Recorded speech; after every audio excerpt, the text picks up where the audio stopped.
என் பிரியமான சன்காசி அவர்களே, ஒரு விருந்தாளியாக தங்களை காண இல்லத்தின் முன்பு ஆவலோடு வந்துள்ளேன். தாங்களோ வீட்டினுள் ஒளிந்து கொண்டு இப்படி வெளியில் வராமல் இருந்தால் எப்படி?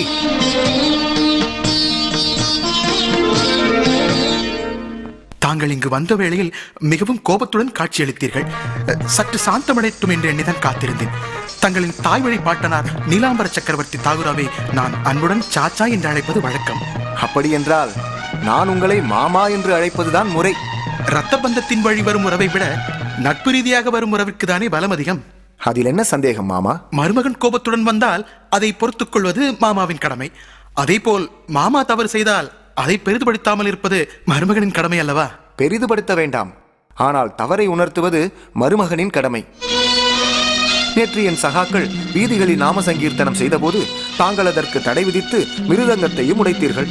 ஆனால் இன்றோ நகரம் முழுவதும் பிரம்மாண்டமாக ஹரிநாம சங்கீர்த்தனத்தை செய்து அதை தங்கள் மாளிகைக்கு முன்பும் வெளிப்படுத்தியிருக்கிறோம். ஆனால் தாங்கள் என்னை தண்டிக்காமல் இப்படி ஒளிந்திருந்தது ஏன்? அனைவரும் உங்களை அன்போடு கௌரஹரி என்று அழைக்கிறார்கள். நானும் அவ்வாறே அழைக்க விரும்புகிறேன். கௌரஹரி, அந்த விவரத்தை நான் உங்களிடம் தனிமையில் கூற விரும்புகிறேன். இங்கு நிற்பவர்கள் அனைவரும் என் நெருங்கிய சகாக்கள். தாங்கள் வெளிப்படையாகவே அக்காரணத்தை கூறலாம்.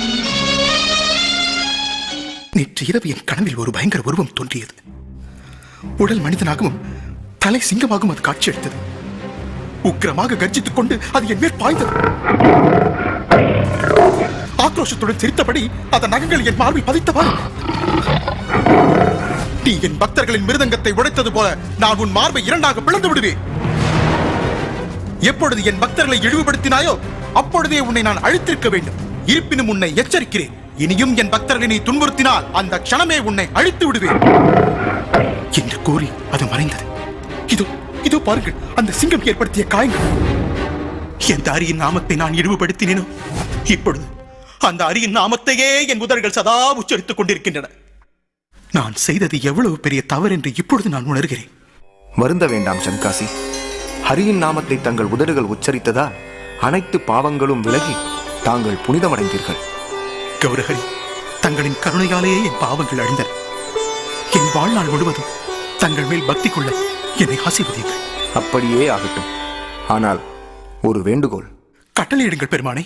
நம் நவதீப நகரத்தில் ஹரிநாம சங்கீர்த்தனத்திற்கு ஒருபோதும் தாங்கள் தடை விதிக்க கூடாது. நான் மட்டுமல்ல, எனது வழிவரும் சந்ததியினரும் பகவானின் நாம சங்கீர்த்தனத்திற்கு நவதீபத்தை தடை விதிக்க மாட்டார்கள். நான் உங்களுக்கு வாக்களிக்கிறேன். ஹரி